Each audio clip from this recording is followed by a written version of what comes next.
शंकराचार्यों की भी नजर से ये धार्मिक अनुष्ठान नहीं है, ये धार्मिक कार्यक्रम नहीं है, ये भारतीय जनता पार्टी का निजी कार्यक्रम है।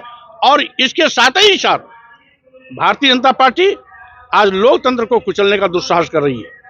विपक्ष रामलला जी की प्राण प्रतिष्ठा के कार्यक्रम को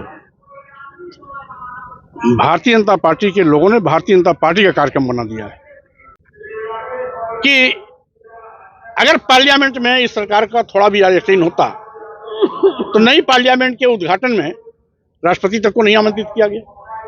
यहां तक कि अगर ये आम जनता का कार्यक्रम होता या सरकार का भी कार्यक्रम होता तो कम से कम महामहिम राष्ट्रपति जी को रामलला मंदिर के प्राण प्रतिष्ठा कार्यक्रम में बुलाना चाहिए था। लोगों ने जब टिप्पणियां करना शुरू की तब उनको आमंत्रित पत्र भेजा गया।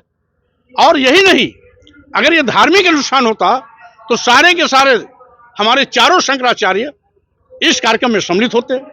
आज कोई शंकराचार्य इस कार्यक्रम में नहीं हो रहा है, इसका मतलब शंकराचार्यों की भी नजर से यह धार्मिक अनुष्ठान नहीं है, ये धार्मिक कार्यक्रम नहीं है, ये भारतीय जनता पार्टी का निजी कार्यक्रम है।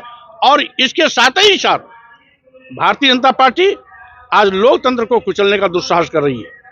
विपक्ष पार्टी के नेताओं के खिलाफ ईडी, सीबीआई, इनकम टैक्स का दुरुपयोग कर विपक्ष की आवाज को दबाने की कोशिश कर रही है। तो स्वाभाविक रूप से यही असफलताएं भारतीय जनता पार्टी का अंत करेंगी और 2024 लोकसभा चुनाव में भाजपा की विदाई तय है। उन्होंने अखिलेश यादव को गिरगिट का रंग बदल रहे हैं, उन्होंने अकेले चुनाव लड़ने का ऐलान किया है, क्या कहना चाहेंगे? देखिए, अब सुश्री बहन मायावती जी पानी पी पी करके पहले भी समाजवादी पार्टी को इस तरह से कोसती थी, लेकिन समाजवादी पार्टी से दो बार उन्होंने गठबंधन किया।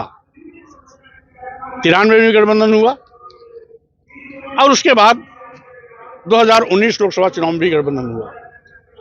अगर समाजवादी पार्टी के नेता इतने ही बुरे थे तो दो बार गठबंधन क्यों?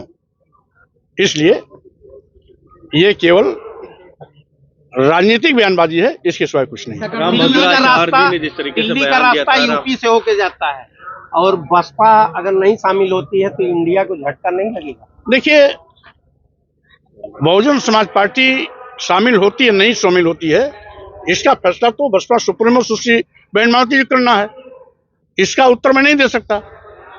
लेकिन इंडिया गठबंधन में सभी के लिए दरवाजे खुले हुए हैं। अगर वो आती हैं तो उनका भी स्वागत है, समाजवादी पार्टी उनका भी स्वागत करेगी। अखिलेश जी ने कहा कि उनको प्रधानमंत्री हम बनाना चाहते थे, इसमें कोई दो राय नहीं।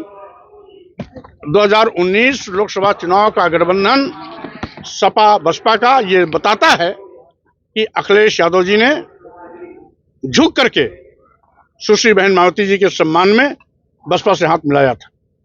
यहां तक कि मनचाही सीटें भी सुश्री बहन मायावती जी ने ली थी और उसी का परिणाम था कि वो 10 सीट जीतने में सफल हुई, जबकि समाजवादी पार्टी मात्र 5 पर सफल हुई। और अंत में आरोप भी उल्टा उन्होंने सपा पे लगाया था।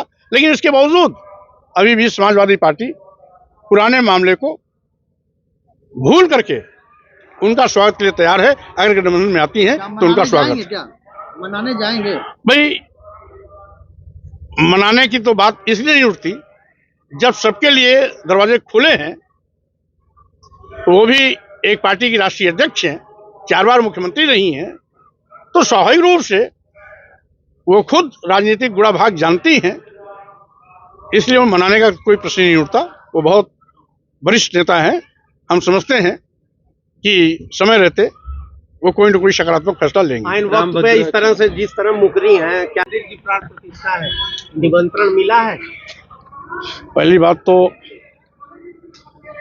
आज मैं सामाजिक परिवर्तन के महान योद्धा, क्रांतिकारी बौद्ध अम्बेडकर विचारक श्री पारसनाथ जी की श्रद्धांजलि सभा में सम्मिलित होने के लिए जौनपुर आया हुआ हूँ। आज आप लोगों के माध्यम से मैं अपने प्रिय नेता श्री पारसनाथ मौर्य जी को श्रद्धा सुमन अर्पित करता हूँ। रही बात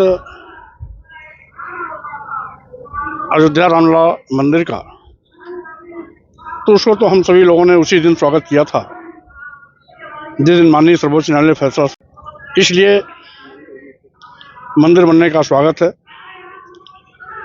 लेकिन जिस तरीके से भारतीय जनता पार्टी करोड़ों करोड़ों लोगों के आराध्य भगवान राम लला को का राजनीतिकरण कर रही है, वो उचित नहीं है। कुल मिलाकर के रामलला जी के प्राण प्रतिष्ठा के कार्यक्रम को भारतीय जनता पार्टी के लोगों ने भारतीय जनता पार्टी का कार्यक्रम बना दिया है, और यही कारण है कि भारतीय जनता पार्टी द्वारा चिन्हित किए गए लोगों के नामों की सूची ट्रस्ट को जाती है और ट्रस्ट के अध्यक्ष तथा अन्य पदाधिकारी उन्हीं को आमंत्रित करते हैं जिसको भारतीय जनता पार्टी चाहती है। इसलिए जब भारतीय जनता पार्टी कार्यक्रम है तो स्वाभाविक रूप से स्वामी प्रसाद मौर्य का उससे कोई लेना देना नहीं। अखिलेश यादव जी को निमंत्रण मिला था।